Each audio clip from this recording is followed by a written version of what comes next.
Welcome to Breaking the Chains. I'm Bakita, and today we are talking relationships and dating in Ghana. I have a professional of sorts. She is a doctor, and she know what the hell she's talking about. So I'm gonna let her help y'all figure this thing out. So, hey, Bakita, thank you for having me again. I'm so happy to see you. I haven't seen you since like the last time I was on your show, actually. Yeah. Because you be sneaking in and out of Ghana. I can't never catch up with you. Yeah. So, anyway, so it's good to see you. Thank you for having me. Hi, everyone. My name is Sonjiah Davis professionally, but I just legally changed my name to Ajua Yaboa. Yes, I just went through that process. So Wow. everyone calls me Ajua. So I am a licensed clinical therapist. I have a practice based in Washington D.C., but I live in Ghana full time, and I have a foundation that provides support and services for women coming from the diaspora, moving to Ghana, moving to Africa. And part of the services we provide is not just helping you transition. We provide support in finding housing, getting your basic needs met, also any immigration issues. And I also provide dating and relationship coaching because it is an interesting beast to tackle dating out here in these Ghana streets. It is definitely interesting to watch people dating out there in those Ghana streets. And I've been married for over 10 years, so I have no idea what it's like dating right now. And that's why I want to talk to you. So, I'm so glad you mentioned, you've been married for 10 years, so you don't know what it's like out here. And recently, I have been kind of going back and forth with someone. She keeps coming for me every time I make a statement in like a group on YouTube, on Facebook or something. And she's like, "You're just always so negative and blah, blah." I'm like, "No, I'm not being negative. I'm being honest." And I said, just because you were lucky to, find your person the first time you landed in Ghana, and you think that everything is all peachy keen and everything is great, that's not everybody's story, and it's more of like an anomaly than what is really going on. Daily, I get like five or six calls a day, or messages in my inbox of women who are like, "Oh, I met this guy online," and this and that, or people posting in groups talking about, "Oh, I met this guy, I'm going to see him. Anybody, give me any advice," and blah blah blah. And I'm like, "Girl, stay home." Because girl, you the know, post alone is like red flag central. And yeah, so I'm a truth teller. I don't mind being the villain. I love yeah, being the villain. If that it's means that I'm gonna save you. yeah, it's kind of sad because people don't like to hear the truth for whatever Mhm. reason. People want you to sell them a dream. And I tell people often that my story with my husband is not a typical story. Mhm. Like, in this time that I've been married, I've seen so many people get married and Right. divorced, or they Right. find out that something ain't right, or they finally start paying attention to the red flags and all of this stuff. So even even after all of this time, I still get people asking me questions about dating a Ghanaian and all of this stuff. And I'm like, I don't know. I haven't dated a Ghanaian in 10 years. I can't tell you what it's like. I can tell you what it's like being married to my husband, because my husband is not every Ghanaian. Right. My husband he's a different person, which is why I married him, because he was a different kind of person. Um, and even though I don't have much to say on the dating scene, I do see, I pay attention. I ain't Yeah. Well, lying. that's good. I I'm glad you're paying attention. Yeah, I noticed that a lot of women tend to ignore a lot of red flags. Yeah. Um, what do you think are the reasons why, like, you can see it, I can see it, other people can see it. What is it that's making people just ignore all of these red flags that we can clearly see? Do you want me to tell the truth? Because I'm I gonna want hurt the some truth. feelings. I want the Gonna hurt truth. some feelings. It may hurt some feelings, but we need to know the truth. Okay.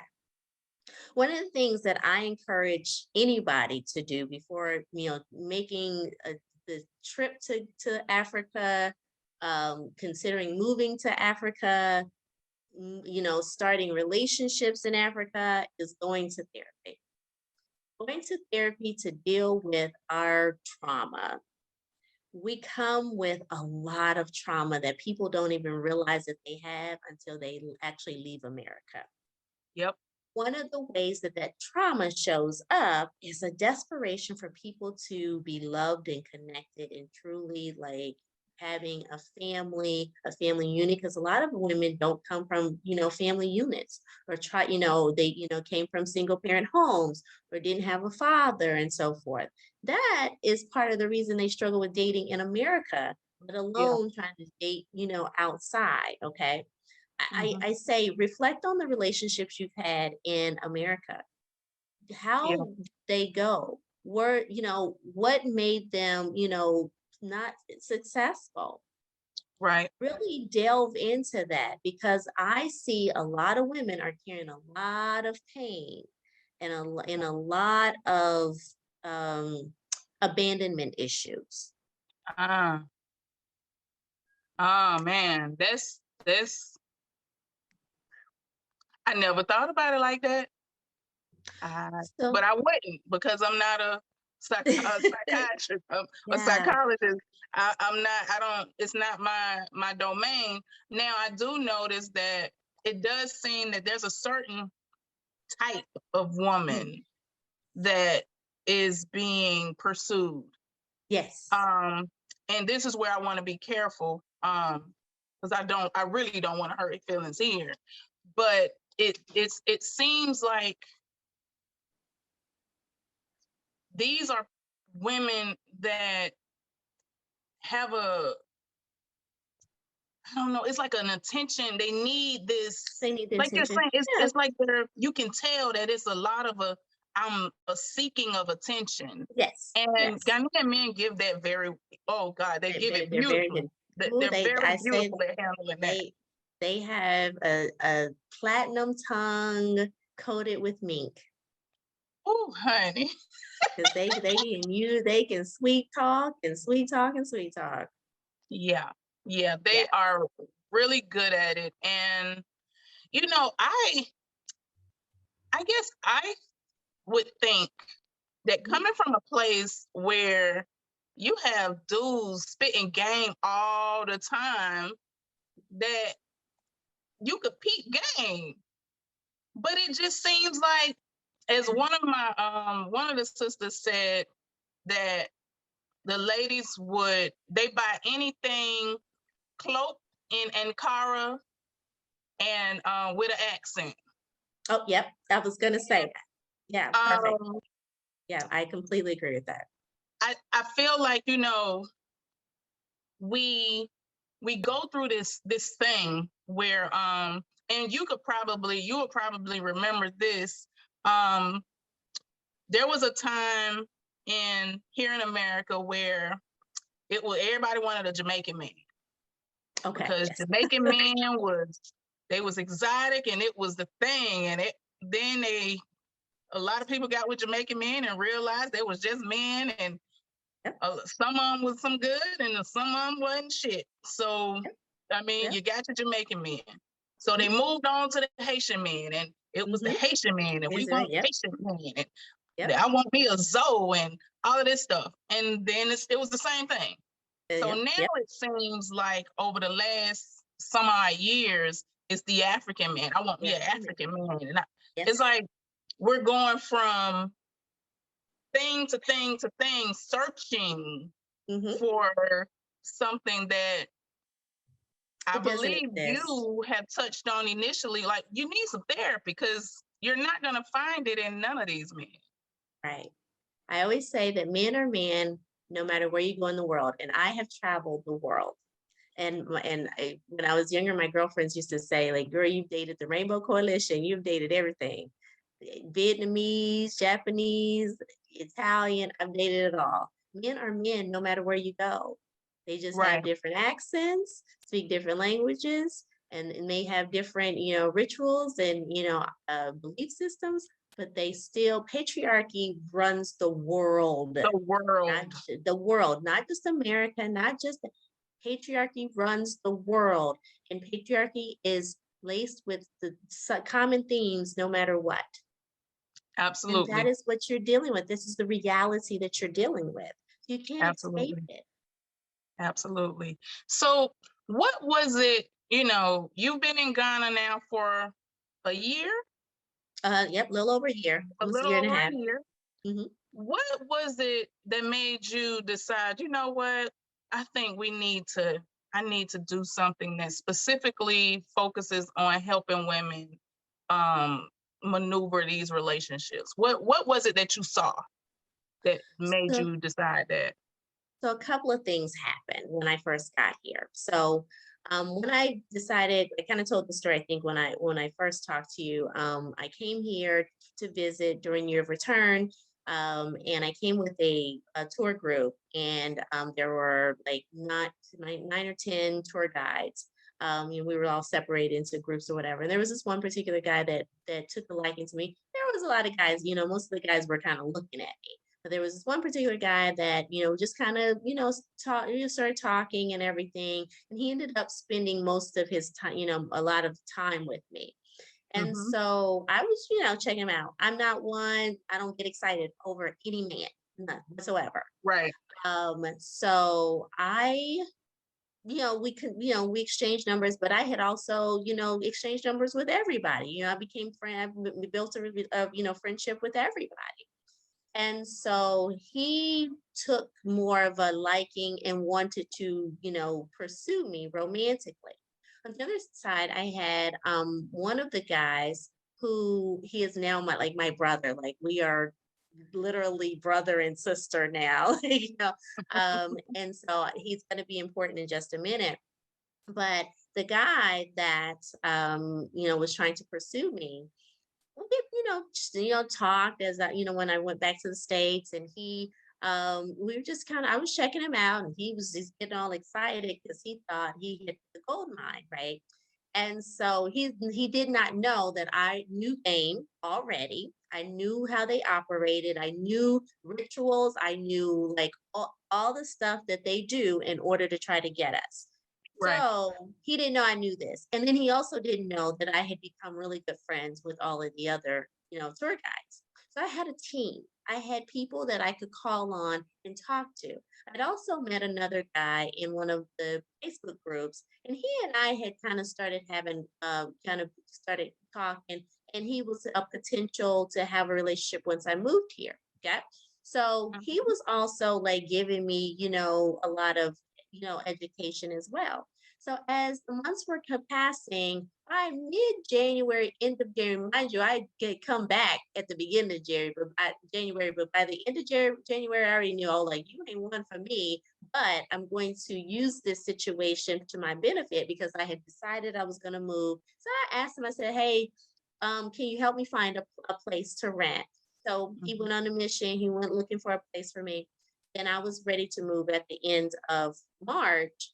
And but then COVID hit and kind of locked their borders down. So I asked him, his housing situation was kind of shaky.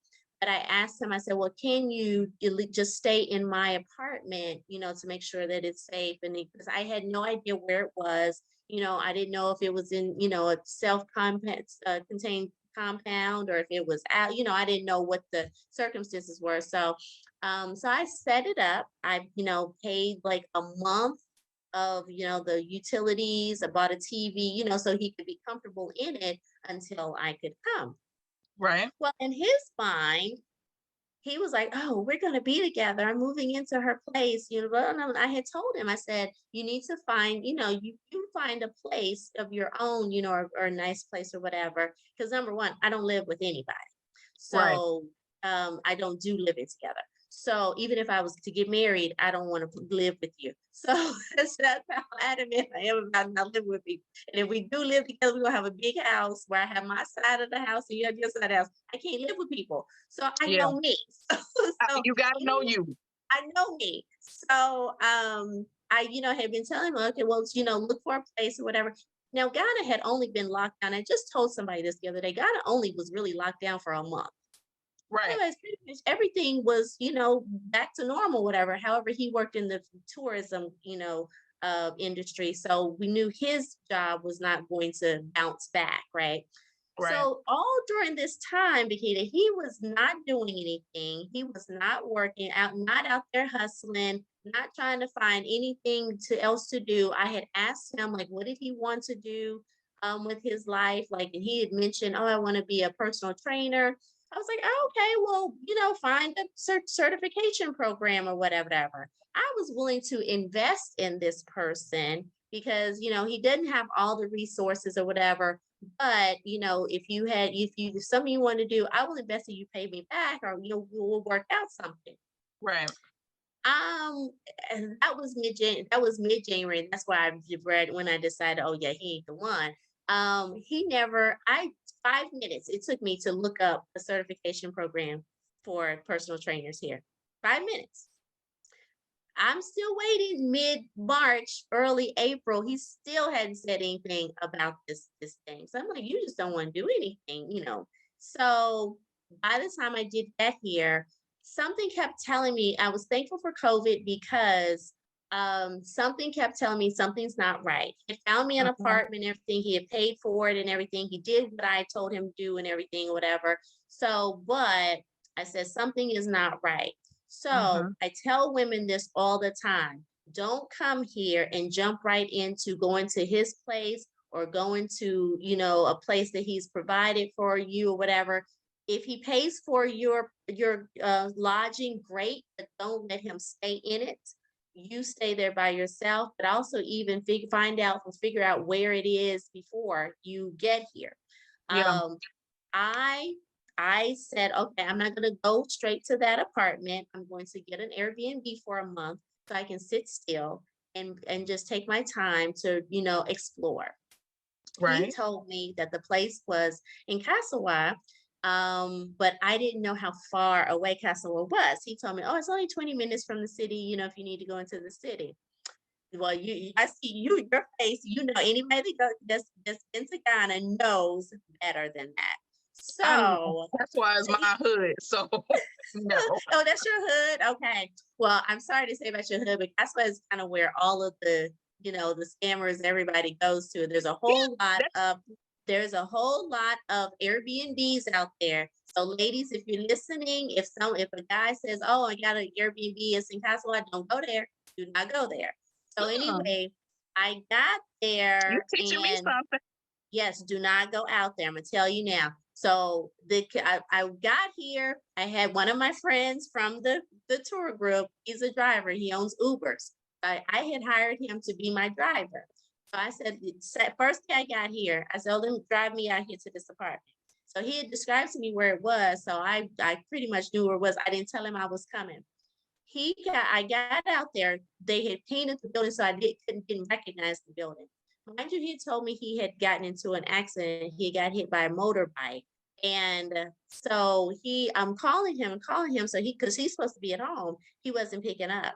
So next thing I knew, I finally get him and he says, oh, I'll come and come to get you. Red flag number 200, because there was so many more. I'm making this story as short as possible. But anyway, we're sitting waiting for him to walk down. So first of all, he's walking. So he wasn't as hurt as bad as he said he was. Right. So two, I see him walking. He's walking normal, but then when he realized that he was in eye shot of us, he starts limping. So go to the apartment. And so apartment's beautiful. I love the apartment and everything. Why it was a 2-bedroom apartment with a 2.5 bath, right? Why was he living in one room of it with a mattress, like a student mattress, as they call it, and like had a few things in the kitchen or whatever. So I'm like, okay, even if you thought we were going to be in a relationship, why wouldn't you even try to make it look nice? Right. Right? Hang a picture, put some flowers, some something, like fix it up. You were just sitting and waiting for me to come to do everything. So I was like, oh Right. no, this no way. So that when I went back to my Airbnb that night, my brother and my aunt came to welcome me home. So my aunt asked me, okay, now where are you living? What is this place you're supposed to be going to? And I said, oh, it's in Castaway. She said, oh no, you ain't living out there. So that was my that was it. She said, oh no, She looked at my brother and said, oh, you better find her a place to live, like ASAP. She's not going out there. And so she was like, because if something happened to you, we can't get to you fast. So Yeah. I was like, so like I said, have a team, know people, Absolutely. build your network. Because had auntie not, if I had not had my auntie and my brother, to tell me no, don't go out there, I was still going to go, but I was trying to get him out of the apartment. So that became a Yeah. whole nother issue. I couldn't get him out the apartment because the landlord, I had paid for a 2-year lease. The landlord, I kind of explained to her, like, look, he's not what he's not who it claims to be. And then I told her my family doesn't want me living this far. She's like, "Oh, you have family?" I said, "I'm telling y'all, this saves you. It saves you." I So said, "Yes, ma'am. important.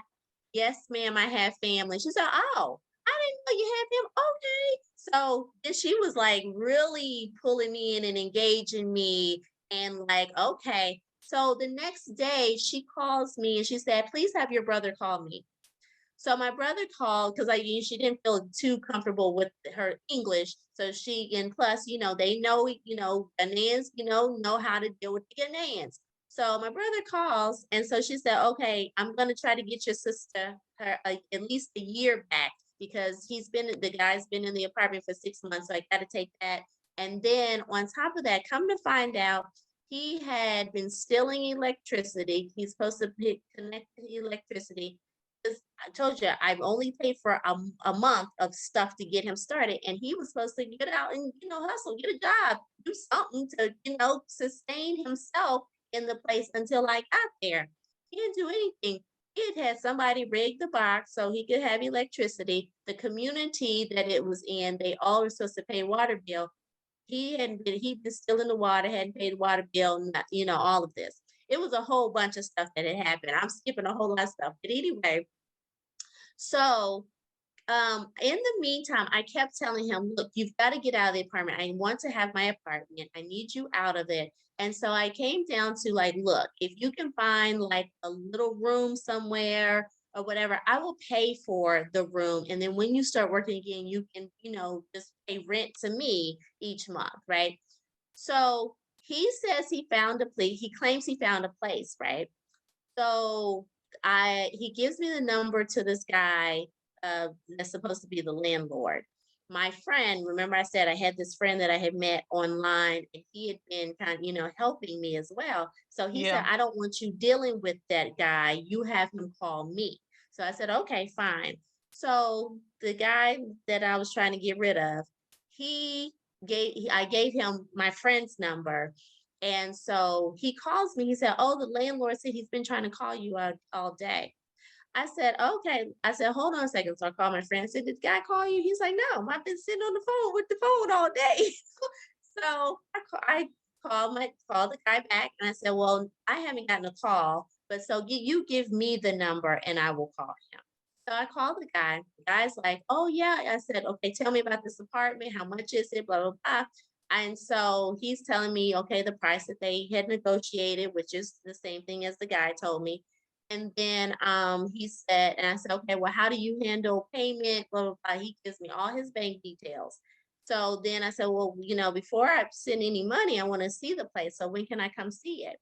So he's like, oh, you can come, anytime after 4 o'clock. Okay. So that was on a Thursday. Friday, car traffic on a Friday. So I Yeah. told him, I said, I will come about 8 o'clock, 9 o'clock or whatever tomorrow evening to look at it. Nikita, it's been a year and a half later. I ain't heard from that man ever again. Never Are heard you from him. serious? And then on top of that, dude, I didn't hear from dude either until that Sunday.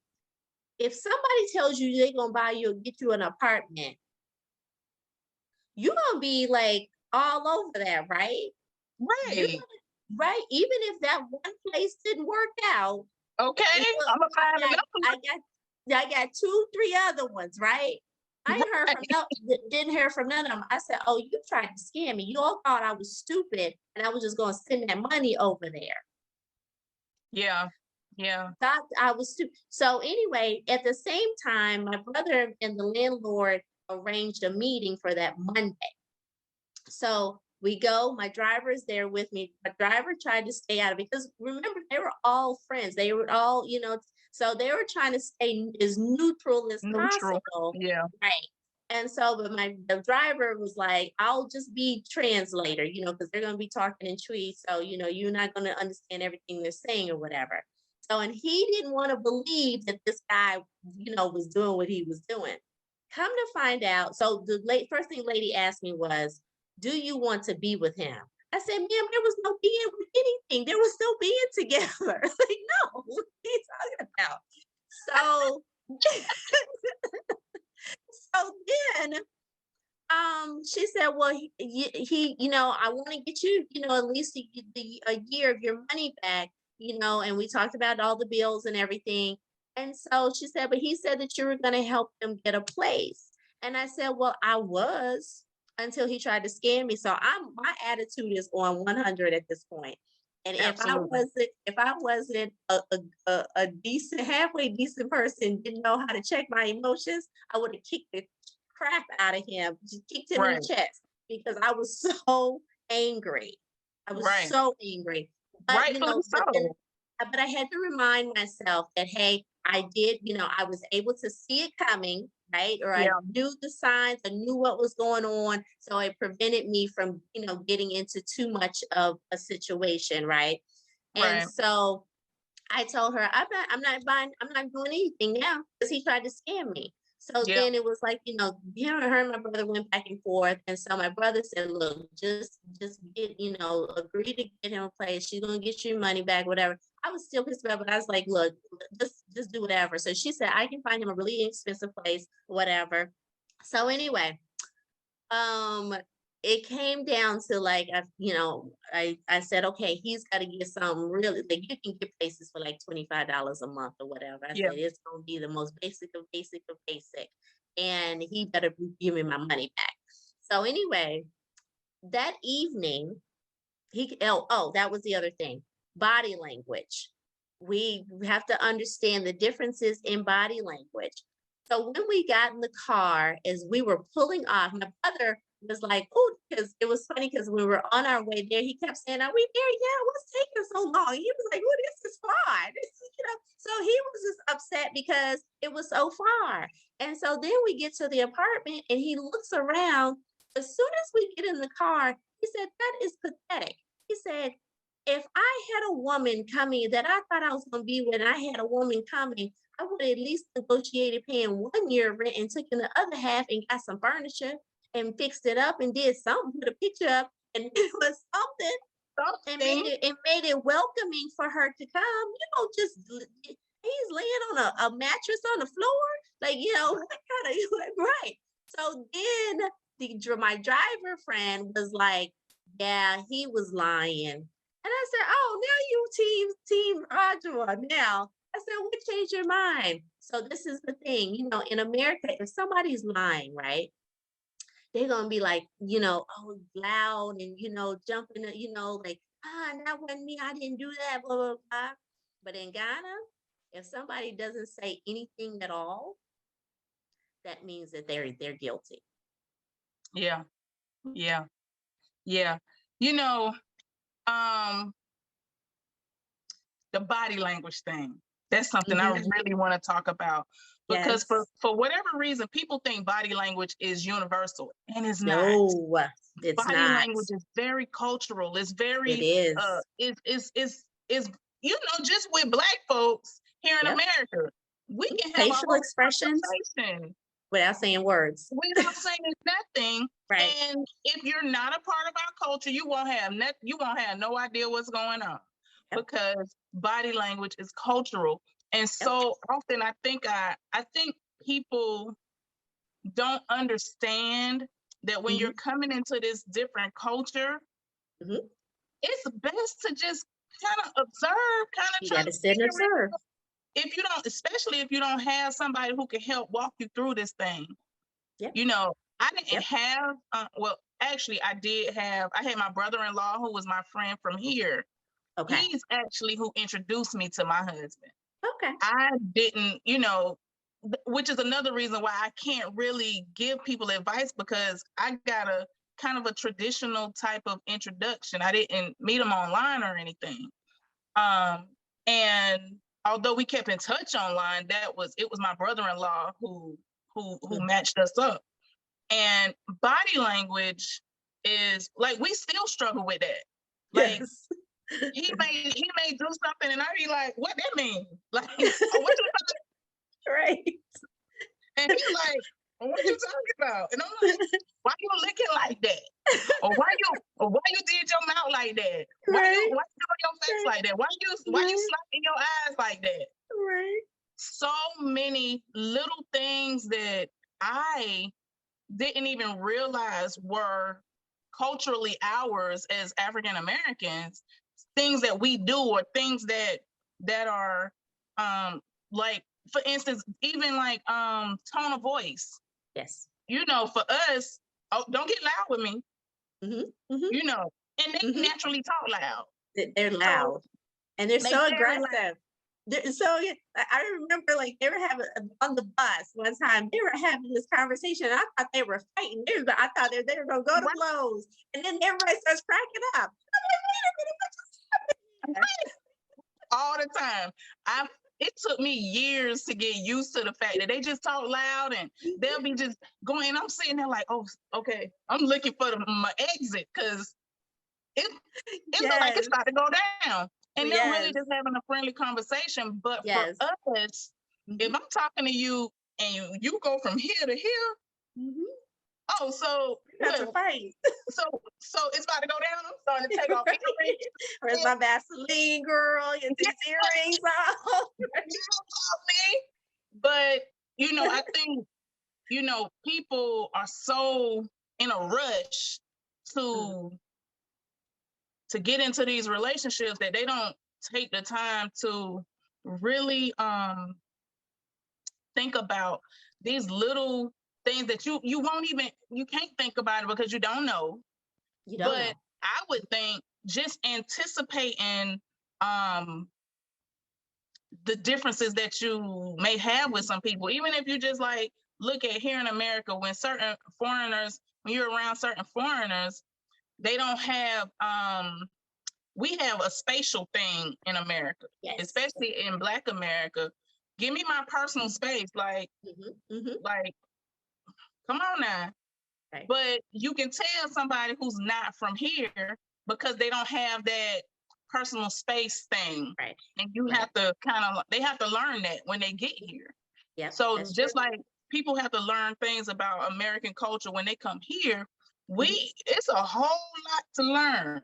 Yes. And in dating, I can only imagine how many things you have to learn and overcome, and I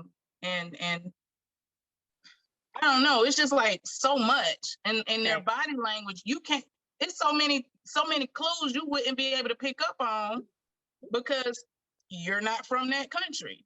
Yeah. But if you have a friend or someone who you've taken like a relative who can say, that person being sketchy.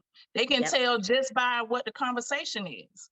Like, I asked my husband, I can tell him about something that, like, maybe a woman calls me about something, and I'm like, babe, I don't know what should I tell her? And he'll be like, well, that sounds like he's married. Mhm. I'm like, well, how did you get all of that? Out of that little bit of information I just gave you. Nope. You But know. If you know, he's you like, know. because that's the society that I come from. And Yep. we just know. You just know. He's like, you would know if you was talking to somebody who was dating an American Yeah. and they tell you certain things, you're gonna be like, no, Yeah. don't mess with him. Yep. So what are once now you're in Ghana, you've gone through this thing. Like you've gone through you jumped out the gate with something that was really, thankfully it didn't cost you a whole lot Oh financially. yeah. It didn't Yeah. really, you didn't really go through Yeah, it didn't bother me. It wasn't a big deal. But at the same time, I had come here with another woman that I had met through one of the groups, and she came here. She had married the guy the year before, and then she moved here. She didn't tell me all the details about the relationship, how they met, and all this stuff or whatever. Had I known from the beginning, I would have told her to stay home. I would have right. told her not to come. And it was funny because my driver, my sister had sent some stuff through, here to me through her. So I went to meet her and her husband. And my driver, of course, he's driving me around. So he took me. As soon as we saw that guy, we were like, something's not right. And guess where they were living? In an Airbnb in Castaway, and it was a whole it was a whole mess. I mean, literally, I had to call in favors from friends on the police department. We ended up a Calvary trying to go and help her out of the situation. We get her out of the situation, and she completely pretended like nothing was wrong. Mind you, she had been texting me for months. Oh, he's doing this and he's doing this. And I had finally gotten her away from him at one point to break down everything that I saw was an issue. And I knew that he was scamming her and everything. She went back to him. I did, I went and got police friends because all my friends knew about the situation. They're like, no, we got to go help her. She sat there and was like, oh, no, there's nothing wrong. Blah, blah, blah. Cost us a whole lot of money, it's a whole lot of issues. So I've been through the ropes of all of this. So if anybody questions my expertise in this, no, honey, I got this down locked. I get everything. I know all the signs. I know all of this. So yeah. So one of the things that I think really just grinds my gears is the fact that a lot of the women tend, I'm sorry, a lot of the women tend to buy this whole poor African man thing. That's It seems as though that it's a belief. I don't know that all of the men in Ghana are broke. nope, And not at all. granted, I know personally, like most of my friends have never dated a broke man in Ghana. And I'm not saying there's nothing wrong with a man who has some potential and you're trying to, you can see it and it's real and you're willing to invest in helping take somebody to the next level. I don't see nothing wrong with that. But it does seem that a lot of these women get into relationships with men who can't even seem to provide mere accommodations for themselves. They are, I don't know, it's like the overwhelming majority of the women that I see are dealing with, I'm gonna just say it, broke ass men. And I don't understand why they feel like that's all that there is to offer in Ghana is some broke ass man, when in all actuality, there are a lot of men who are doing really well in Ghana. Yeah. And I mean, you do still have to weed through it because, at a certain age bracket, the pool is kind of limited. Right. Because they marry young in Ghana. Yes, they do. And So to I just feel like so many women are settling for men who got a sweet tongue, meaning they talk well, and they broke, or they act like they broke. So I don't, are all of them broke like that? Now, let's say that they act like they're broke. Because let me tell you. Okay. So it is, we kind of touched on the type of women that these guys target, right? It's number one, it's usually they're overweight. They have children, and they're older. Those are the top 3 women that they target. Okay. Because those are the ones that generally feel like nobody else is going to want me. Nobody's going to want me. Whatever their experiences has been in America, nobody's going to want me. So there's this idea too that African men love big women. So they think, oh, well, they're going to love me and accept me and so forth. I'm going to tell you, no, a lot of these African men, they like fit women, and you got to have it tight, right? And blah, blah, blah.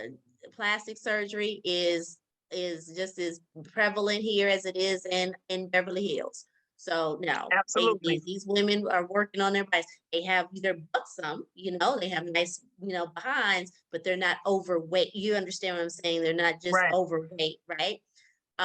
So as we're talking about, how successful they are, just like anywhere, you're going to have those who are very, go-getters, want something for themselves. Education is essential here. It's very important. Everybody's like, no, go get your education, however you get it, wherever you go, get an education. Okay. So very few there are very few that don't have any additional education, or they have a trade. So if you're getting a guy who is saying, I don't have anything, that's a lie. First and foremost, they always have places to live. They may not want to live with relatives, but there is always a relative's house that they can go live in. There are people, their relatives, they have relatives abroad who send money back to build a house. It'd be like 4, 5, 6 of them living in the house. They always have a place to live. Right. They may not want to live there, but they don't have to be homeless. Okay. Right. Number 2, they're not starving. You'll hear I haven't eaten today. I just need a little money to get some food. They're not starving because everybody, there is always somebody that's going to feed them. I was just in the village the other day. I brought my mom a fufu machine, and now she's, pounding fufu for people, making her little money. They hustle here. They hustle. Okay. You can just like, I was talking about the guy, he was sitting in the house for 3-4 months, hadn't done nothing. I'm like, dude, you better go pick some mangoes off the tree and go out there and sell a fruit stand. There's a lady that's like right outside my gate. She had a fruit stand. She be there every day. And I know she make enough money where she can take care of herself, her children, because she got some children, and that she got a house. And I live in a halfway decent neighborhood. She got a house over here. So they can make money. There is no reason a guy should be saying, oh, we don't have. So I was talking about the fufu machine. There's a little boy. It was we were sitting outside eating, and here come 2 little boys. We don't know where those kids came from, but they sat down and they ate some soup with everybody else. Exactly. They will never go hungry. Never. Even if they don't have that option, they can get some Indomie for like 4 CDs. You can go and pick up 4 CDs anywhere. Exactly. So if they say that they're hungry, they're lying. Thank you for saying that, because I'm really getting sick and tired of people and these men playing broke, playing hungry, playing homeless, playing all of these games. They are not broke. I think people don't know that it's not uncommon for men to still live on the family compound well into adulthood. That is Yes. very common. It's very So common. They have for boys' quarters. exactly. Every house building, pretty much every house or building has a boys' quarters, and that's where the teenage boys go to live once they get a certain age in the family. So you may have a boys' quarters that only accommodates one, or may have Right. two, whatever. So they have a place to stay. Exactly. Many of And them even stay in the boys' quarters until they marry. and that was the next thing that I was about to say was most of the men, they tend to not leave home until they get married. Right. It's not Common. uncommon for them to do that. So, Right. but if you don't know the culture, you don't know that it's quite normal for a 30-year-old man to still be staying at the house. Yep. Or 35 if he They'll not have a married. good job. And they'll have a good job. One of the guys that I dated, he works for the government, and he lives in the boys' quarters on his family's property, and it's very nice. I mean, he speaks it up really nice. It's a cute little studio apartment. Yeah. That's where he's And gonna live until he gets married. exactly. And the thing is, he got somewhere to live. Mhm. And it's not, I've heard women say the men need money for somewhere to stay. They need money for school fees. They hungry. I've heard the gamut of it, Mm-mm. and it's Oh, really it's really getting old. Like, it is come on, old. y'all. It Come on, is y'all. really old. I'm here to tell y'all all of those are lies. And if they're telling you those stories, they're lying and they're trying to scam you. And I'm gonna let you know too that you're not the only woman they're talking to. They're generally talking to 4 or 5 different women at a time, and they're just waiting for the right one to bite and for them to know, oh, I got this one on the hook. She's gonna do everything I want her to do for me to get to America or for me to take whatever resources I can from her, period. So, what do you think that is so? We have women who ask these questions. They want to know what they should do. They want to know what should be, how they should go about the relationship. But then when you tell them, like when someone like me or you is just being really honest and saying, um, first of all, slow your roll. That's the first thing you need to do. Second of all, just from what you've said so far, I've seen 10 red flags. Why do you think people, when you're honest and you give them like some real straight from the hip type shit, they all of a sudden it's why you being negative? Y'all being so negative and negative. And it's like, it's true. I love Ghana just like the next person. I love my Ghanaian husband and my Ghanaian children, but it is what it is. And he would tell you a lot of these people, you have a lot of situations that are genuine, but you gotta weed through the shit first. Yep. Yeah. And I'm not I think my situation was a little different because I was introduced Yeah. to my husband by somebody else. And that's actually an important thing. And it kind of reminds me of how here, a lot of times people who are introduced to somebody by somebody that they know, those relationships tend to, because they know you. They know you, they know the other person. And it's like, okay, they look like they might make a good little match. Mm-hmm. That tends to go a little better than I swiping right or left Right. or whatever it is. I ain't did it. So which way they swipe, left or right? Shoot, I forgot. I ain't been on the thing so long, but I'm gonna say to you though, I totally discourage people from from playing matchmaker. Your situation, I'm gonna tell you, Bakita, is an anomaly. You got really lucky.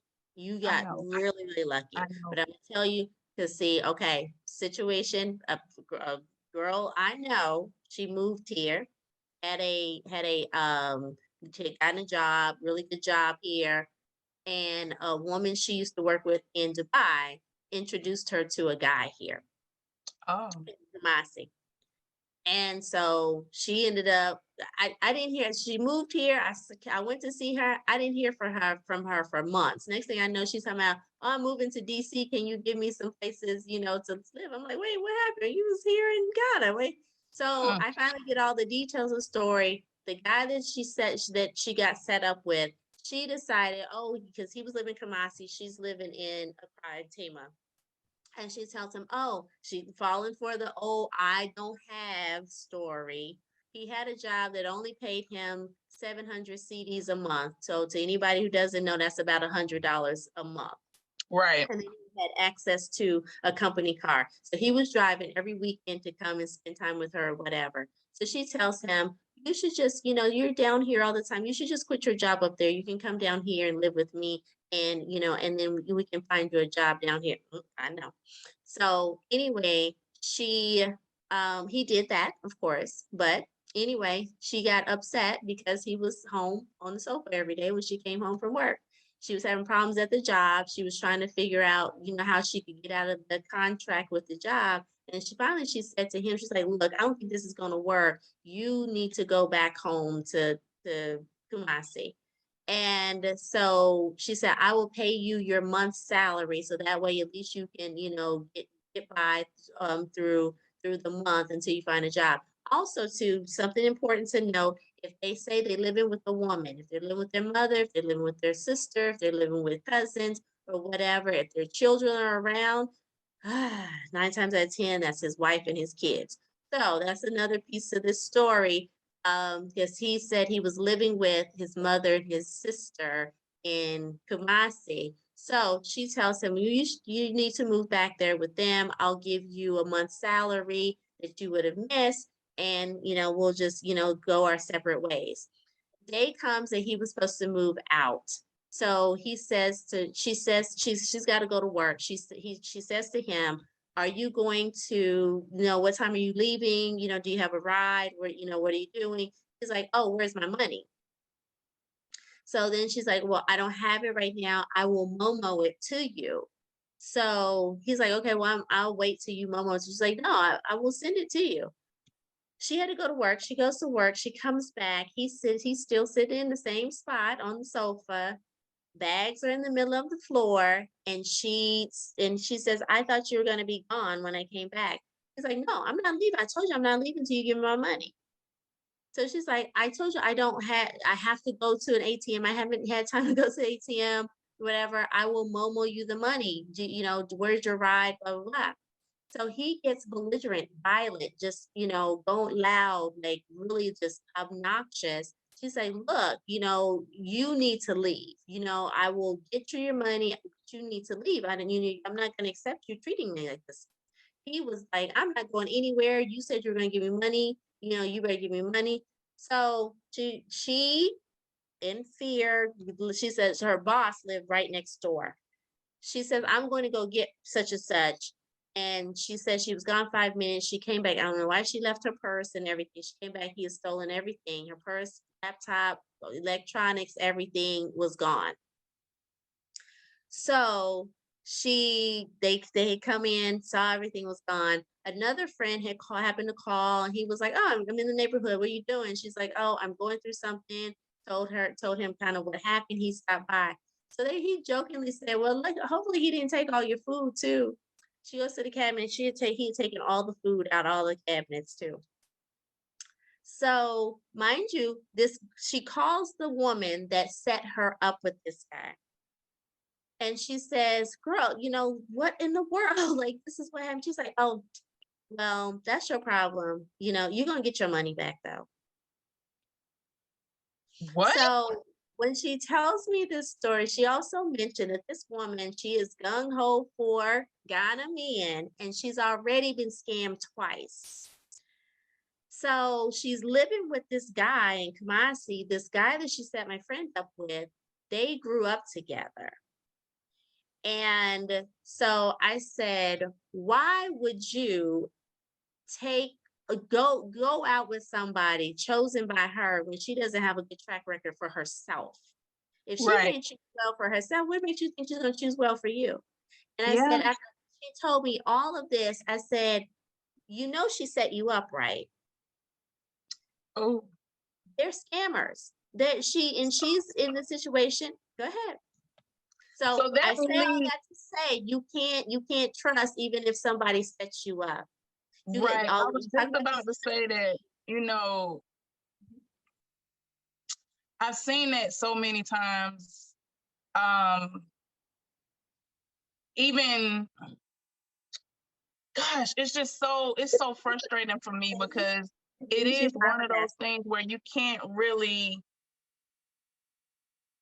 you want to be sensitive to, but it's like, yo, this shit is it is what it is, right? It just And I wanted to be sensitive. I'm very careful about my words and how I approach this. But with her, she had come to visit last October, and I had told her about a couple of guys that she had started talking to. I said, "Girl, slow down, y'all, slow slow down. it down. There are Slow men it everywhere. There, Ghana, there's tons of men. You throw a rock, you hit 10 men. Don't literally, jump for the first guy that comes for you. Because literally. It's literally like men everywhere. there's men everywhere. And It's I had already schooled her. I had already coached her. I had already told her all of this stuff. And then she come and that's why she stopped talking to me, because she was up under this guy and she knew I was gonna come and and be like, nope, sis, something ain't right with this. so let me ask you this. Why do you Mhm. think so many women kind of like pigeonhole themselves into like the one guy? Like Because they don't why know why how to date. are Number they one, dating? women don't know how to date. Number one, I say this all the time. I've been coaching women and dating forever. They don't know how to date. They get stuck in the old school ideas about women are, supposed to keep themselves pure and they're supposed to, Mhm. not do, these things and these Christian values. And oh, you find one man and you say, no, that is part of patriarchy and has told us that we got to do all this stuff in order to be worthy of marriage. And that's bullshit. Oh, I'm sorry. I keep forgetting the curse. No, you're fine. That's bullshit. Men date multiple women at a time, trying to decide who's the right Trying to person. figure out That's who's the how right you're one. supposed to date. That's how you're Yeah. supposed to. And we talk about language. Dating here means something totally different than it does in America too. That's something you learn when I coach you. But anyway, that's the way you're supposed to date. Coaching because I can't tell y'all. You got to get your coaching because I don't know what dating means in It's Ghana totally different versus. here. The language is totally different. So there's all these little things I teach you when you book a coaching session with me. But the Mhm. thing is women are told that you're supposed to stick with one person. I am here to tell you stop doing that. Stop doing that because this is why you get caught up and you waste your good years. You waste your time. You're sitting there with one person, they're gonna waste your good years, and then next thing you know, he married to somebody else 3 months later Yep. because you weren't Yep. the one. You weren't the one, and you just sat here with this fool all this time, hoping and wishing and praying that he was the one. So it's the same thing, no matter where you go. You don't just get stuck. You don't get under one person. So this is, and I'm telling you, this will save you also when Yeah. you're dating abroad Yeah. because Yeah. you're gonna put all your stuff, all your resources into this one person. And like I said, these guys are talking to 4, 5, 6 different women at a time. You're not the Absolutely. only one. So as we were talking about earlier, resources. Resources are precious. Your resources, your money, your time, your emotions, your body, they're a commodity. They're precious. Stop just handing Right. them out because Right. you don't know who this person is and what their intentions are for you. Yeah. So what would you say is probably the biggest mistake you see women make when dating in Ghana? Falling for the idea that the men here are poor, falling for the idea that they're the only woman that they're dating, and falling for the idea. Well, they just don't know. like I said, the differences in dating, relationships, marriage. This is the biggest thing. Oh, I tell women this, and I get a lot of backlash on this. Don't, if a guy says, "Oh, let's go get married," and he only gives you the option to go to the justice of the peace of the courthouse, no, run, Yeah. run, run, run, run, and run, because marriage is a whole ritual here. It's It's a a whole ritual.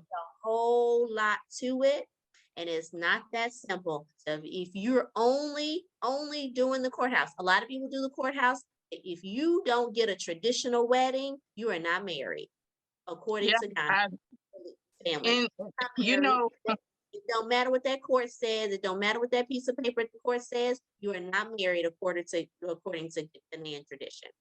right. So let me ask you this. You know, we have it's a whole plethora of things that need to be covered, and we can't cover it in this one video. But how do you see women? I'm noticing a lot of women are getting financially abused when they get to Ghana. They somehow, you have these men, they get with these men, and now the man is controlling their money. The man is basically like giving them an allowance or something from their own money. Like they allow these men to completely take control over their lives. And they don't have friends, and they don't go out, and they don't, they just get so engulfed by these men. What would you suggest for women who are going into these relationships? They more than likely are in a financial situation. How do they keep themselves from being financially abused? So first and foremost, women, African women are providers. The culture is that, period. The culture is, and this is, dynasties, years, centuries of culture. Men are providers. They go to work, and see, this is the thing. The men they go to work, and the women stay home. They take care of the home, but the women are the entrepreneurs. The idea is that the man is going to take care of your basic needs, housing, food, whatever, those basic things, utilities or whatever. Because if the woman goes out, she has her own business. She doesn't have to worry if the business fails, because it's still the basic needs are going to be taken care of. So stop believing that you have to help these men. And see, this is the thing, is we talk about American culture and ideas. See, the men in America has made y'all think that you got to go 50-50. That's some bullshit too. That's some bullshit. Nothing. And I have to teach my younger clients, stop doing that 50-50 shit, because you carry the bulk of the responsibility of running the family and the household and keeping things going. That is worth more than that 50-50. Then you gotta think about, coming up with your 50-50 for the bills. That's some bullshit. Stop falling for that. So when they bring that over here and think that that's what they're supposed to be doing too, you are emasculating these men, and the ones that allow you to do it, they're taking advantage of you. They're not going to respect you. Absolutely. If you are not allowing him to be a man and fulfill his role as an African man, you are not going to be taken seriously and respected. So stop coming in here with your money. If he asks you for money, run the other direction, because he is not going to be a provider, and he is not going to fulfill his role as a man. So 2, do not allow, oh gosh, I forgot what my second point was going to be. I'm so sorry, because I got so much to say. What was the question again, Nikita? The question was, like, how do we keep the women from becoming financially abused? Right. Okay.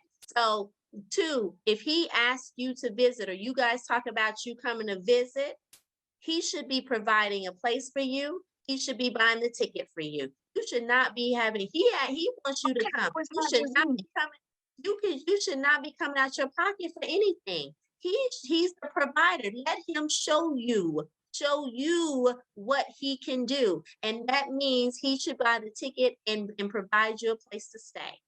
And then And you might contribute to some meals there, but the thing is he should have a plan for you, an itinerary for you when you get here. and And I'm check going to in our foundation. So, so those are two things to look at before you even commit to anything else. Now, if he checks those two boxes and he does what he's supposed to do, then I encourage you, okay, then you give him some time and you keep, give you engage in a relationship. He should not be asking you for any money. The only time he should ask you for some money is if y'all married or you in a relationship and you say, baby, I exceeded my limit on my ATM today. Give me some money till Monday. Or paycheck don't come to you, but that's in a relationship. When y'all about to get married, there is a commitment there. Period. Stop exactly. in your money. Stop letting them convince you too that, oh, you don't know the culture, you don't know the exchange rate. Get your Thank ass a you. damn calculator on your phone to get the exchange rate. You don't need him, and you Thank you you. need him to help you kind of bargain at the market or something, but you do not hand over your ATM card. You keep your passport somewhere where he can't find it, because that's what happened to the girl that I told you about that I was helping. He stole her passport. That you keep all that stuff to yourself. Do not let him know your PIN. Your finances are your finances. I don't even let my brothers know what's going on with my finances. Right. And Right. that's my family. Period. Yeah. Those two things, if he does not check those boxes, keep it moving. Next. Yeah. Yeah. And I can vouch for the fact that if when it's real, they gonna come through. My husband, every ticket I've had to come to Ghana, my husband bought my ticket. He paid for he paid for my visa. He got my passport, not my passport, but he got my ticket. He sent me spending money for traveling. When I got there, he had all my accommodations and everything ready. I didn't have to do anything. I took money with me, of course, but I didn't really spend all of my money was spent in like buying souvenirs for my people back here. Right. You know what I'm saying? That's the way it's supposed to be. That's the way it's supposed to be. Everything. And like his only thing when I was getting ready to come was how much time can you get off of work? You know? And I'm like, I can probably get about 15 days.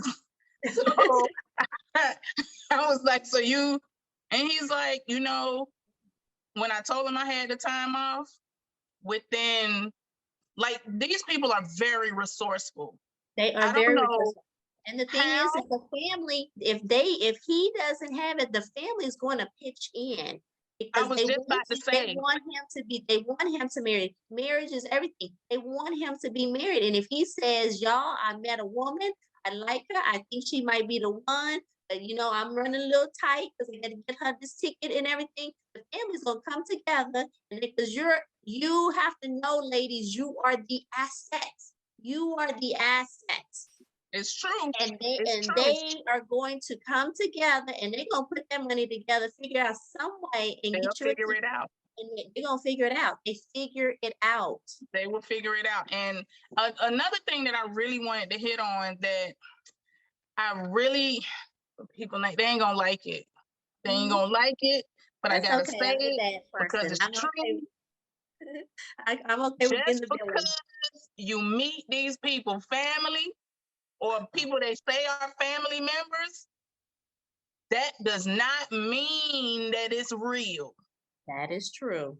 It doesn't mean a whole hill. It's a lot that goes in between you meeting, you and them being together, and you meeting the family. Like, there's a whole lot. And a lot of times people don't realize that, if I'm meeting a guy and I'm an American. I'm seen as like somebody who can really add a lot to their family. Yep.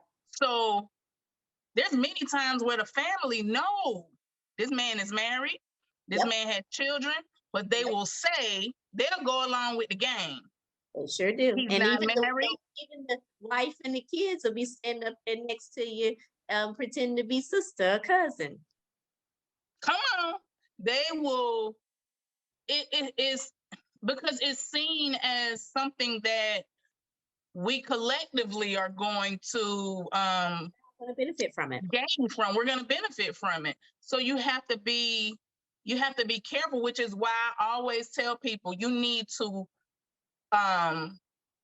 build relationships with people that are platonic in Ghana, Yes. people who will care about you and who will Yep. tell you, they'll tell you, hey, Yep.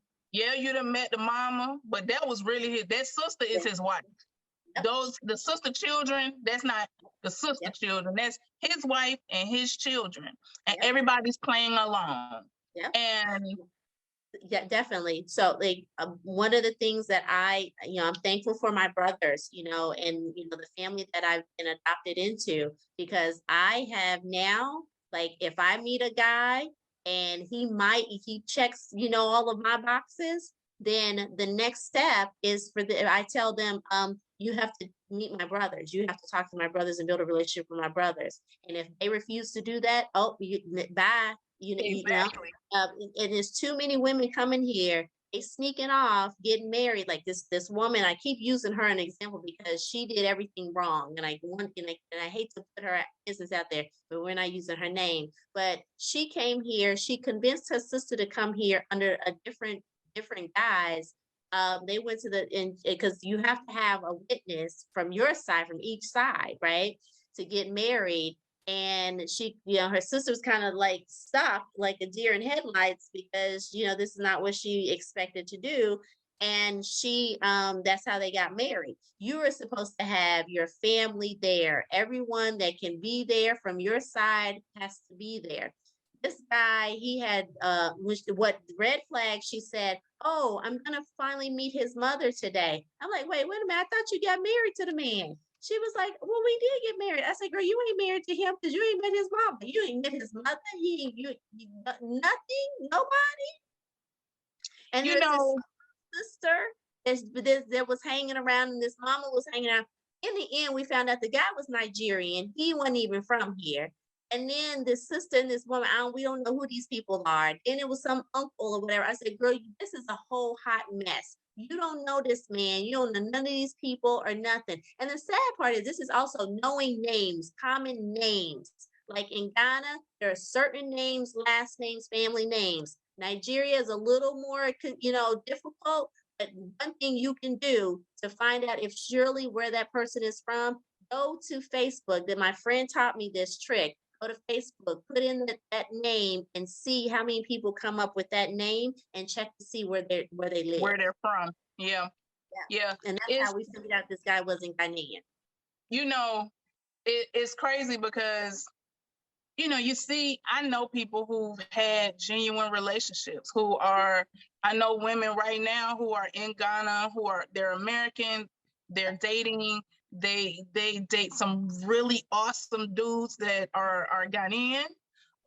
And they go through the dating process. They've learned what culturally dating from those men should look like.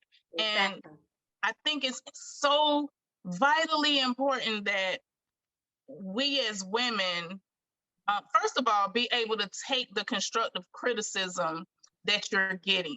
Because for one, ain't nobody hating on you, baby. Nope. There's plenty of men out here. Don't nobody want your man and all of that stuff. We want everybody to be happy and be fruitful and multiply. So if someone is saying, you might want to slow down a little bit, like back up a little bit, you might want to listen, especially when you have a situation where you don't know what the fuck you doing. Like, you don't know what you're doing. And then then there comes this narrative or they like to push this narrative that all of these all of the Ghanaian men or all the West African men or all of the African men are trying to scam people, and that's not true. No, that's not It's true. absolutely That is not true. Like I But know nothing but successful African men. So they're me too. doing Like, I'm like, I don't know where y'all picking these men up from, like outside of Skid Row in Accra. But like, y'all need to walk in a cafe and see. I don't like.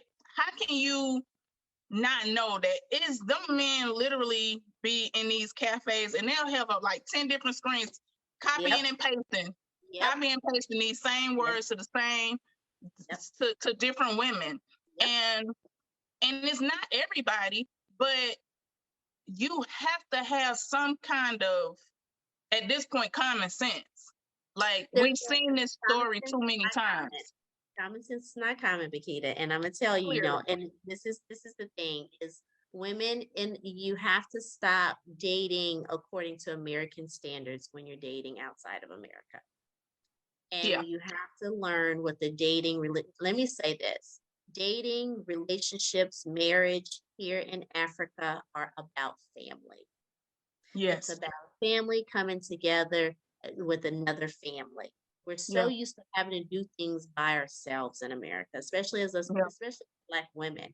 We've been left out there on our own, and we've had to figure things out on our own. We've had to do everything on our own. That's why one of my girlfriends was like, "Oh, you let your brothers pick?" Yep, I'm doing it the traditional way. And let me tell you, doing it the traditional way has saved me a whole lot of headache and heartache. So I was about to say, it's saving you. It is saving me for real. And so the thing is we have to throw out what we have learned about dating in America if you're going to date over here, because it's what we learn is going to get you hurt or get you killed. And so I can't say that enough. Like, listen to people. If they say, sis, slow down, listen. This woman wrote a post yesterday, and she was asking a simple question about sending mail and packages to her guy here in Ghana. In that one post, I picked out 10 red flags. And she was like, wait, I was just asking about mail and stuff. I was like, sis, this situation is not right. Now, like, why couldn't he tell her how to send the mail? She said, no, she's saying that he didn't have a post office box, and there, and mail doesn't get there or whatever. They don't have a way to get mail. I said, sweetie, most people have a post office box. Yes, they don't have mail service the way we have mail service in America, but you can send a package. You can definitely send a package.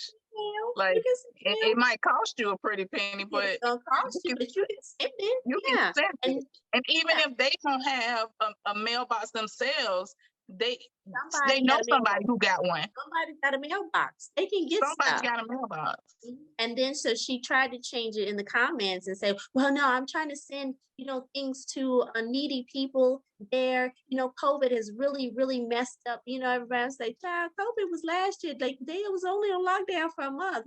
So that was like all these red flags. I'm like, oh no, sis, you getting scammed. So that's when the chick I told you about earlier was coming for me. Like, you always being negative. And I'm like, no, just as you're married and you got your situation, you're not out here in these African dating streets like I am. You ain't out here in these streets. You ain't out here in these streets. What's going on these streets? You all bummed out with your man. Like, you don't know what we're going through. And it's crazy because, quiet as it's kept, like, Ghana is really small. It is very small. Very. The degrees of separation is like literally like 1 or 2. It really is, especially if you're in the class that we're in, like the middle class or the upper middle class, and even the wealthy. Oh, it's very small. It's very small, and literally, you can mention somebody's name, and even if somebody might not know them personally, but somebody know them and a family or whatever. And I was speaking with another brother, one of the African American brothers who's been there for a very long time, and he mentioned also, like you said, how important having family is there. So you need to have somebody who can stand for you. Yep. You know, like you have your brother there who can stand for you and say, and if somebody wants to marry you, who the hell they gonna take their list to?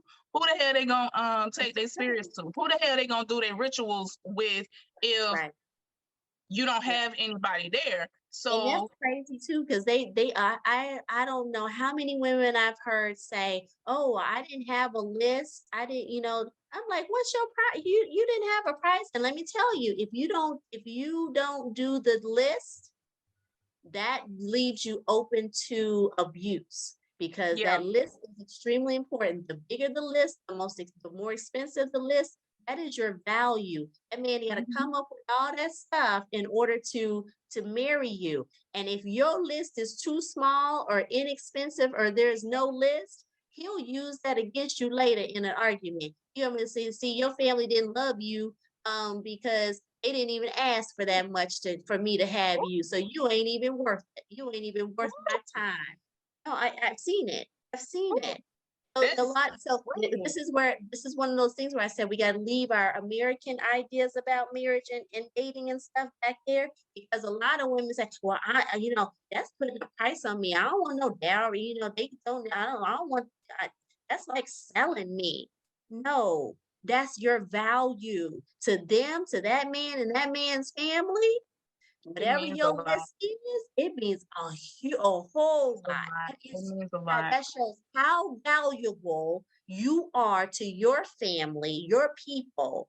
And if they just give you away for a cow and some gallons of milk, then you ain't valuable. And they're going to use Yeah. that, and they're going to abuse you. Now, one thing I want to get into, and I'm like, we can literally talk about this all day. I know. But one thing I wanted to get into is the fact that the patience that these people have. I found that some of these men, they're willing to wait as long as they can wait to get what they want. Yep. Yep. The woman I told you about, 7 years she had been talking to this guy. 7 years. That's a long time. She had been with somebody else. They came back together. So the woman talking about the male yesterday, she was trying to justify and say, I've known him for 5 years. I'm like, girl, you ain't even been here. You don't know that man. You don't know. And I even when you do know, online. I met his family online and everything. I said, that ain't his family. That's his wife, his kids. Let me tell you, I had a friend who she was seeing a Nigerian guy. She went and met him. Everything was cool or whatever. She ended up moving to Nigeria with her children for like 6 months or 6 or 8 months. They lived in Nigeria. Then she came back. She did the paperwork. Like the first time the paperwork was denied or whatever, but she kept pushing, kept pumping money into this. And when that man got here, he literally did nothing. She got him a job. He got that job. He wouldn't pay no bills. He wouldn't do nothing.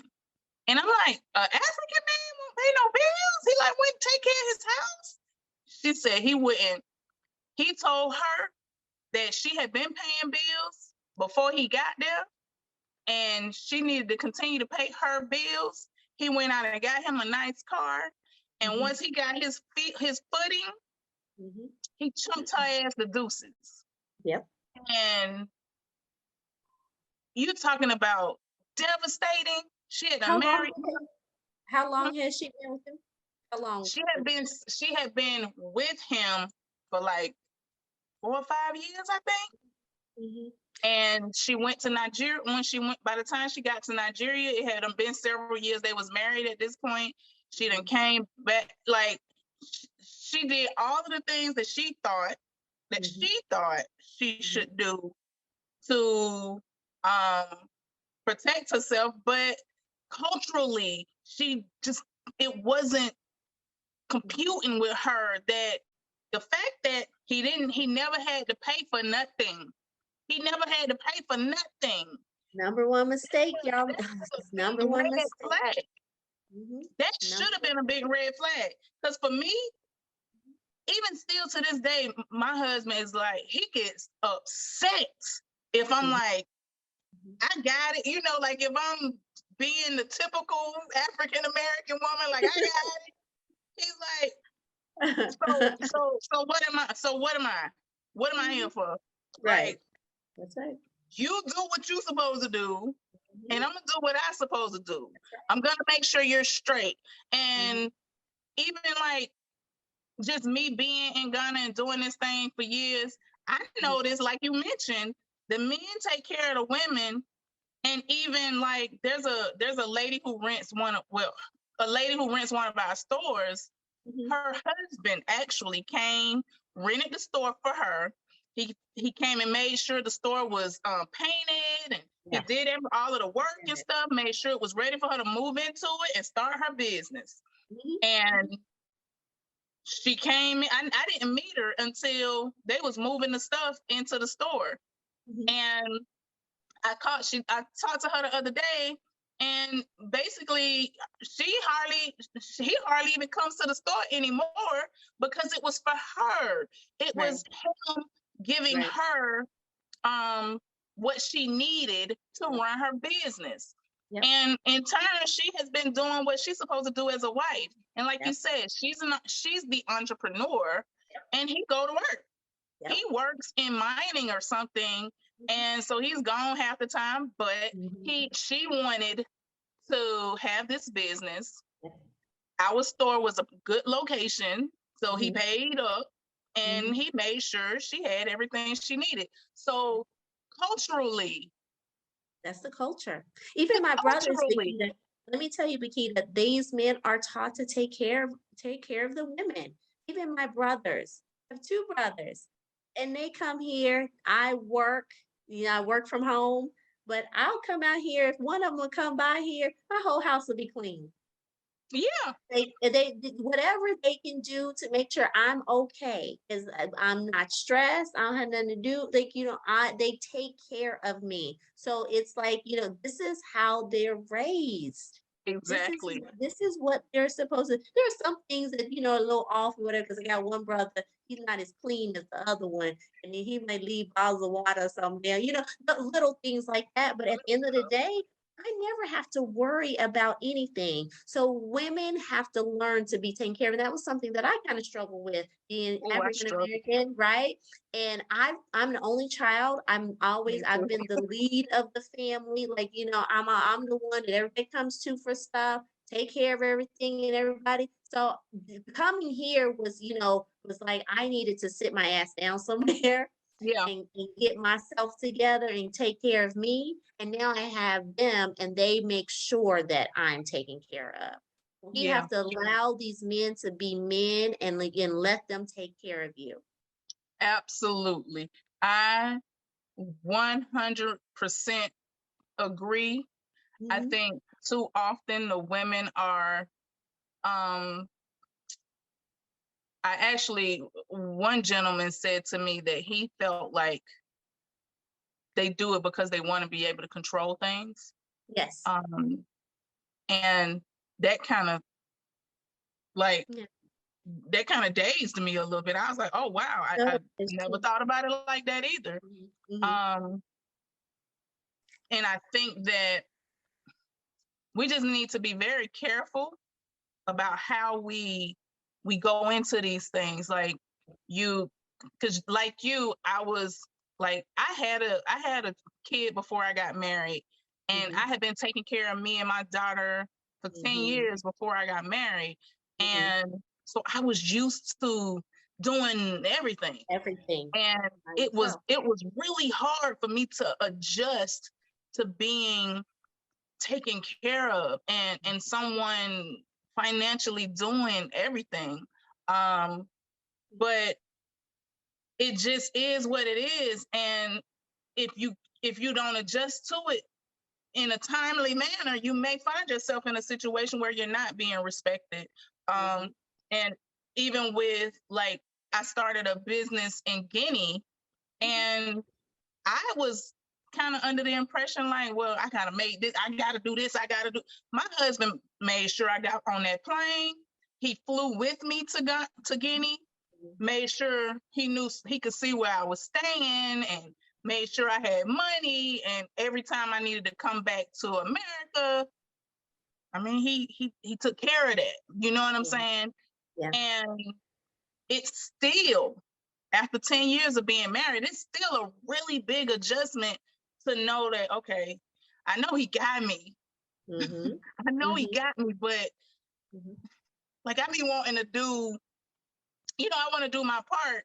And we have found a happy medium where he's like, okay, you can do this and I'll do this. And you know what I'm saying? We've been able to find a happy medium, but it's also taken him being able to kind of start to understand where I was coming from. Like, I come from a place where you got to take care of yourself. And I felt at one point, I felt like I had put myself in a bad situation. Coming from an American point of view, like, here I am, this man is taking care of me.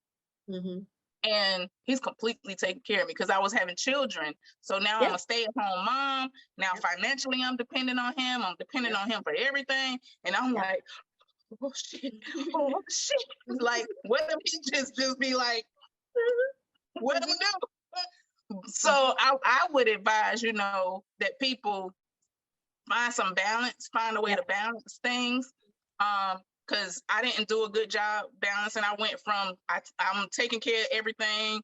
It was causing some friction there because my husband did not do well with me taking care of everything. He didn't do well with that shit at all. He was like, he kind of, I think he kind of took it. He never said it, but I think he kind of took it like emasculating. Like, what I look like having some woman paying bills for where I'm living, you know, and where my children are living. Like, that's just not gonna happen. And if you pay attention to African women who are here, a lot of them, their husbands may be all over the place or whatever, but most of the time those men are paying the main bills at the house. They are. And even taking care of stuff on the other side of the world. Exactly. It doesn't mean that, you know, everybody ain't rich, but they're going to make it They manage happen.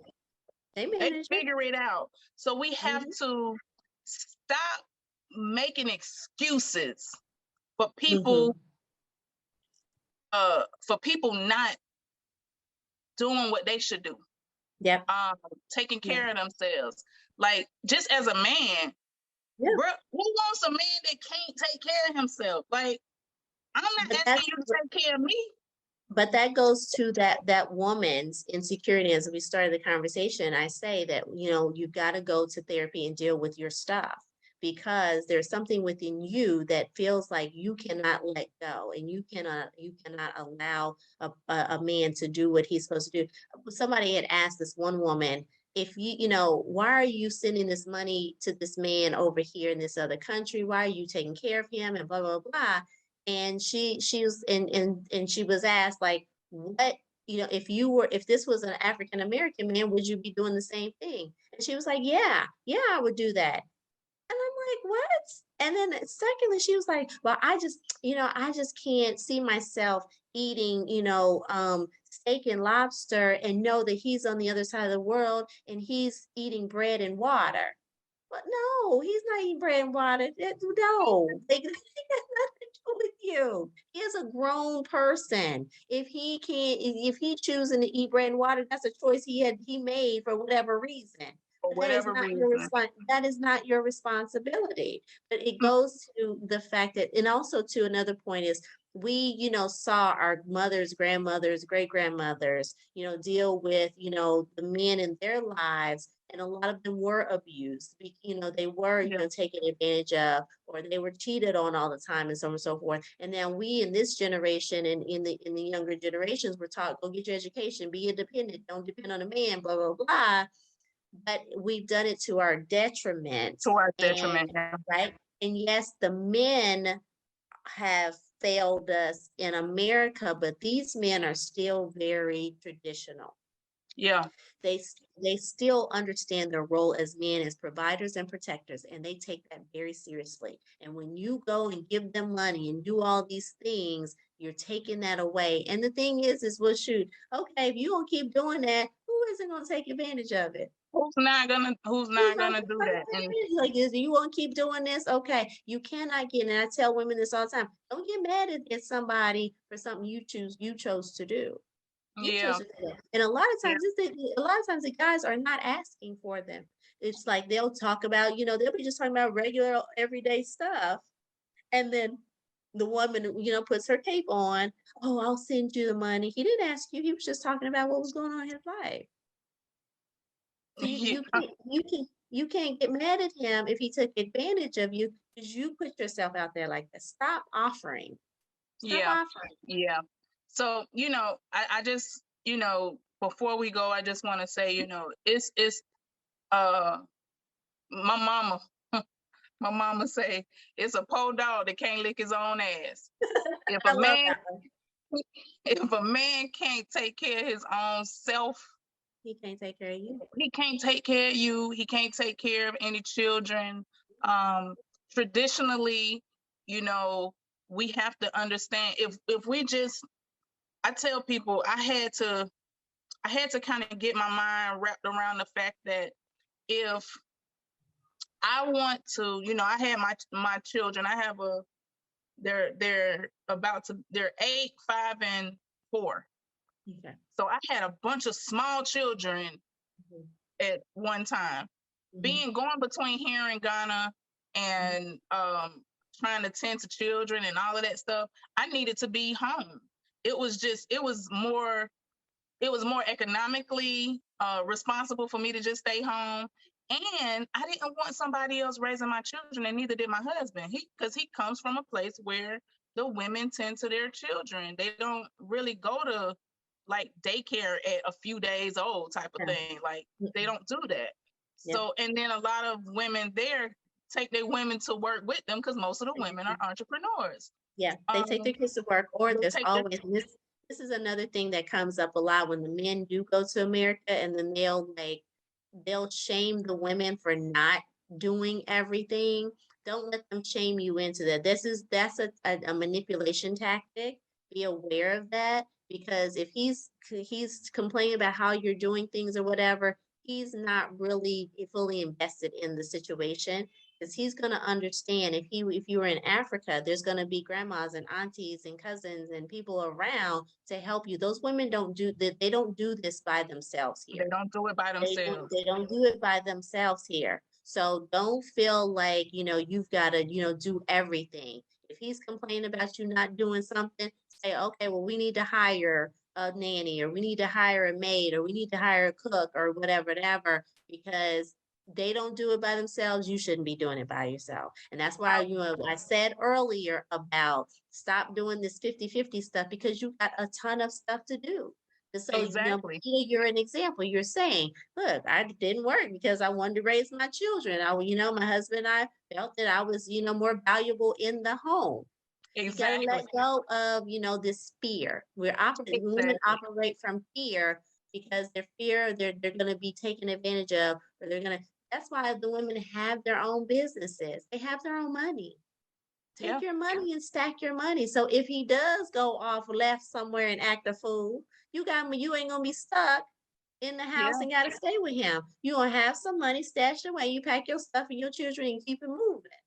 Yes. Yes. And I just think that, someone like you you're actively in the dating scene in Ghana now, and you have a service where you can help women to navigate this the environment of dating in Ghana. How can they get in touch with you? How can they reach you? What do they need to do? You know, you mentioned to me that there was some groups that you would belong to. Can we talk about the you do like a mental health Monday thing? Yes. Can we talk about that?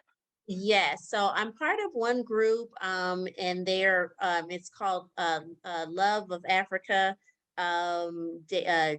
dating engaged or married to African men, and it's run by Laura Lara Adebayo, and I'm one of the moderators in that group. But I also do a Mental Health Monday, so um, I do coaching, individual coaching sessions. So a lot of the information you heard tonight, we go one-on-one in depth to your individual situation. I give you some guidance and so on and so forth. But I do Mental Health Mondays. It's a group setting, and women come in, and there might be a topic that's come up like a lot during the week, and that might be something we talk about in a group setting. And those who may have experienced it already can, give their input about their experience, and then I give, any tips on from a therapeutic perspective, to help women. Even we talk about conflict resolution and how to deal with, conflicts, within the Yeah. relationships and things like that. So whatever comes up, that's what we talk about. So it gives some people who might not be ready for that individual one-on-one session, because a lot of people are adverse to therapy, they're adverse to coaching or whatever. But I can't say it enough. This is what you need to do in order to be ready, fully prepared to have a healthy, happy relationship with any man, not just the African man, but any man. So, but that gives you an opportunity. You can reach me. You can request an individual session through my website, which is www.rsdavisllc.com. Okay, if you are on the continent, you can go on Facebook, and our foundation, Soaring Sistars, SISTARS, Soaring Sistars .org. That's the website. But on Facebook, it is Sistars International.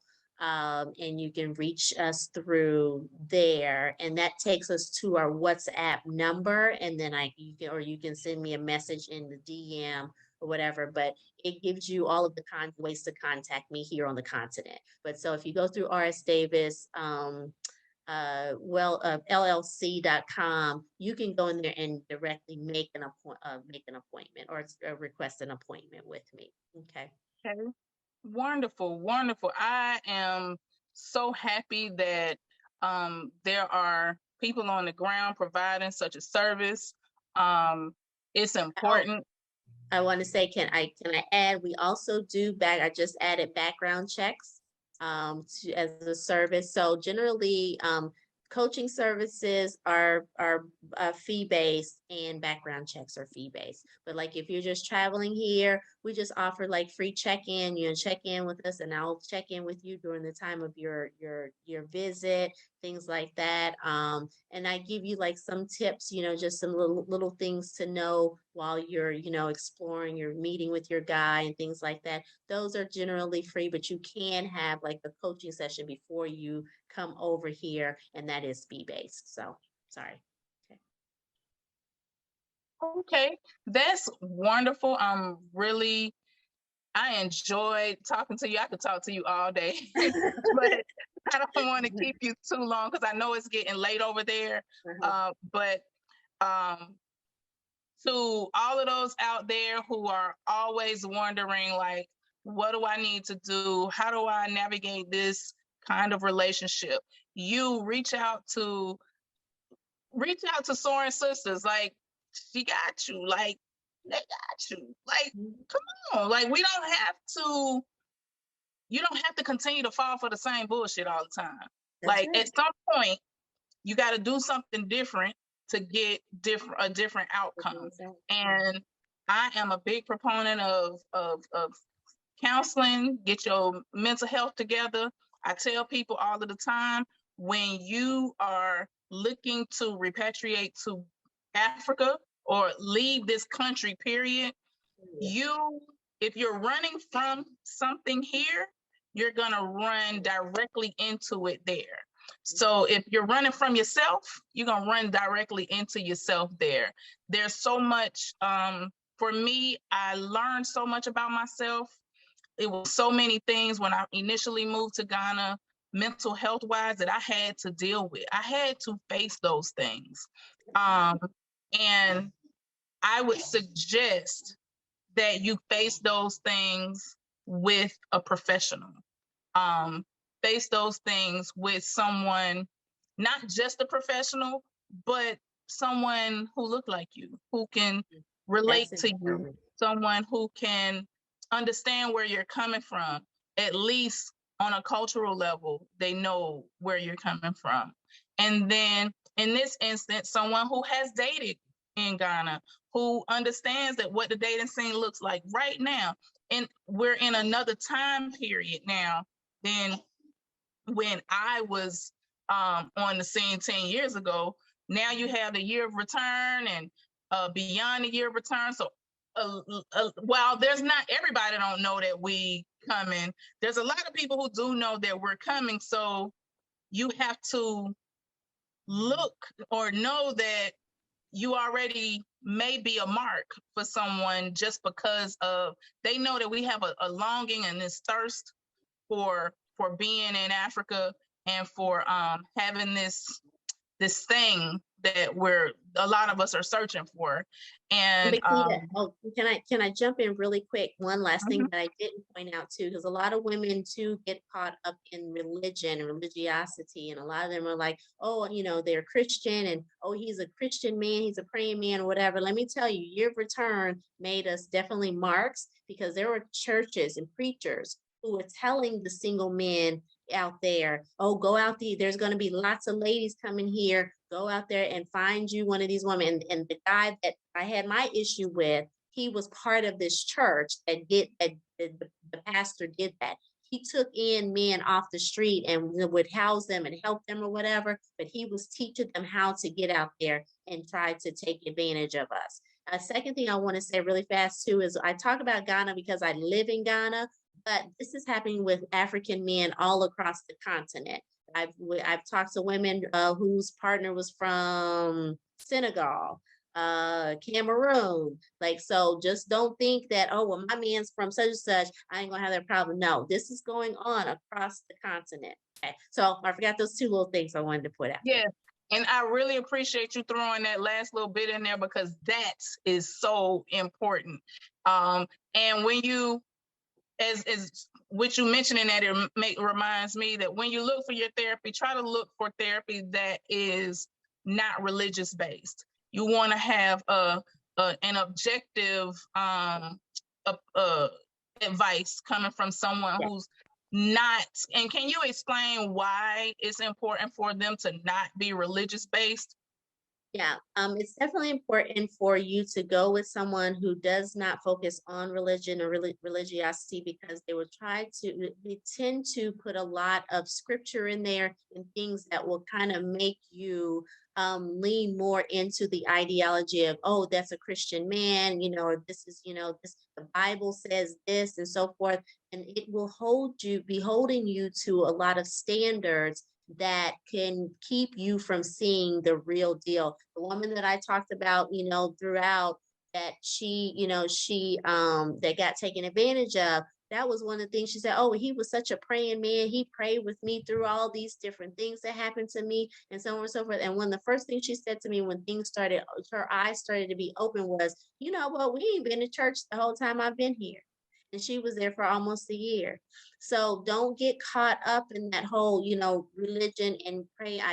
I understand that might be something very important to you, but you've got to take that out of your dating process, especially when it comes to coming over to the continent or abroad dating, because not everybody adheres to that. And I'm gonna tell you one thing, I was being prepared to go to seminary, so I know the Bible too, even though I don't follow any religion now, and I don't have a belief system now, but I was in the church at one time too, and they practice Christianity very different here than they do in America. There's a whole lot of things. I'm gonna tell you, there's a whole lot of things that are different. We talked about body language, innuendos, language, all of that. There's a difference. I'm gonna tell you. So if you get a therapist, don't get caught up with there's a Christian therapist. Because as a professional, I'm gonna say that some of these so-called Christian therapists out here are doing a lot of damage. So it really bothers me because ethically, we're not even supposed to talk about religion and our belief systems as professionals. We're supposed to leave that out because we're supposed to honor everyone's individual belief system. But there's a whole lot of therapists out there throwing their personal beliefs into it. And I see a lot of it happening with those so-called Christian or, therapists. So that's going to get you in trouble. I've seen it. I've seen it. I I've seen totally it. agree. I I've totally seen agree. it. So it's not to say that I'm bashing you because you're Christian or you're Muslim or whatever it is you are, but I'm just saying I've seen it. I've seen it used as a tool to take advantage of us because they know that Black women are are like 85% Christian. It's a very high percentage. So that's another thing that they use in order to get you. Absolutely. Absolutely. So I want to thank you so much for taking out this time to Thank you for speak with having me me. on this. I love talking to you. I just love talking to you. You are such a jewel. And I hope that these people listen, whether they listen or not. I've done my part. I've done my part. Don't call me. Don't message me. Run this video back and listen to it again. However many, if you need to lay down and listen to it while you sleep and put it on repeat, just take it in. Reach out for the consultation that you can receive to get the help that you need. You can get a background check. Come on, most people not doing background checks on these people, and they should. I do a background check on everybody. Period. I've even started doing it on people I consider like friends. I'm gonna at least Google you.